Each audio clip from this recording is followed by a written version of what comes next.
Inductees into the Irish Thoroughbred Breeders Association Hall of Fame are chosen on the basis of a significant contribution made to the sector throughout their career. The new names on this celebrated list are most certainly deserving of this high honour. Well, on the surface of it, he runs a family-run business in County Westmeath with his wife Anne, two sons, Henry and Roger. And you'd think that might be a small enough business, standing stallions, sprint stallions, but actually it's a huge concern and they have success that reverberates all around the world. And I think that's a lot down to Tony, but also to Anne and to Roger and Henry. From what I have seen over the last number of years, their dedication is par excellence. Like Mum did the night watching for 25 years, like she did all the foaling, and Mum did the nights and Dad did the days, Look, when it's a small operation, everyone does everything. My mum did the foaling during the night, and then when my dad got up, she'd give my dad a hand doing the feeding. And to be honest, even now, when we're watching the mares, she has an innate ability to predict when they're going to foal. Just a lot of kind of old wives' tales, stuff you wouldn't read in a book.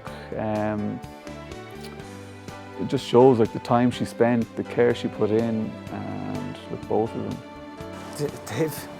They've worked hard to get here, and everything they've got, they've earned.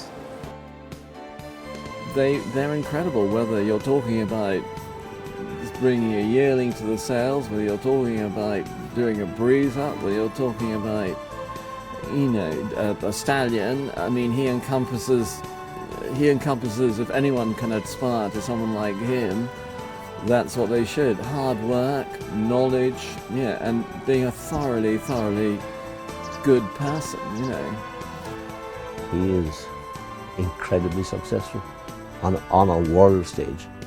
With Anne at his side, and in recent years, Henry and Roger, they have developed Tally-Ho into one of the most preeminent stud farms and stallion stations in the world.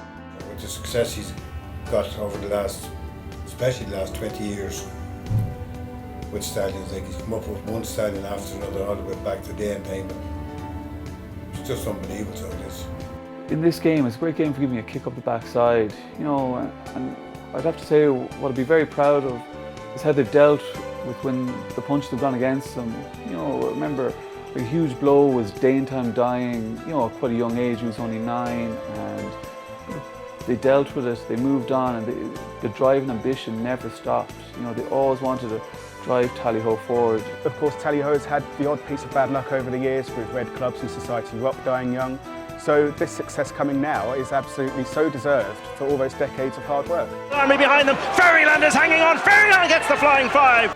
Ebro River on the near side, scintillating finish, Ebro Rivers held them off. And Lucille and Pat Dobbs are going to be too good. They hit the line hard and win the Gym Crack. Perfect Power is now flashing home on the far side and will get up to win. Kodiak was the breakthrough, really.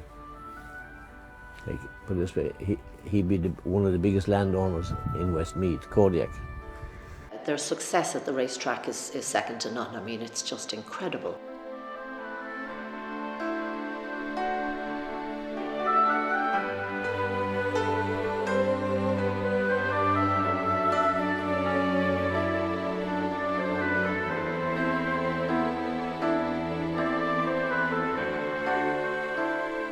I know my dad looks forward to the December foal catalogue coming out, or the Goss foal catalogue coming out every year, and they're always looking forward, getting the mare in foal, seeing what the foal is like, what the yearling does, and every year there's a new stream of 2-year-olds coming on tap, and you want to see who's good, who's going to be the best of the bunch. Well, it's huge, isn't it? But for a family-run stud to have that much self-made success is amazing. I mean, we have the Magnus in Cornwall, you have the Yoshidas at Shaddai, and I don't think it's any exaggeration to say that the O'Callaghan's at Tally-Ho are on the same level for the amount of success that they produce in a year. I think what you've seen through the years is commercial stallions with high opportunity to be successful, been standing at Tally-Ho, which gives everyone an opportunity. And then the ones that come forward, obviously, which are the cream of the crop, they have the opportunity to be used by local Ireland and the international community. So it's truly an international, truly a global operation that's occurring here at Tallyho. At the end of the day, when you go down to Tallyho, you have the sire that's there for 5,000 or the sire there for 30,000. And Tony will always make you feel welcome whether you're using a cheap sire or you're using a dear sire. You are the same. You treat the same. They love seeing enthusiasm, they love seeing new people coming on, and like they're more than happy to help them, give them advice, talk to them. And there's a lot of people who've come through Tallyho and they've enjoyed it, they've learned plenty, but they've also been people that my parents have helped, and they'd also consider friends, not just while they're at Tallyho, when they leave Tallyho. They look after their clients incredibly well, and in particular when their clients are selling foals, like they support their clients' foals, second to none. Tallyho wouldn't be the same if one of them wasn't there. It's very much the two of them. Anne and Tony O'Callaghan have done it all. They have established an equine dynasty at their Mullingar farm that stretches around the world, and they are an inspiration to many in our business. They are indeed true superstars of the Irish bloodstock industry.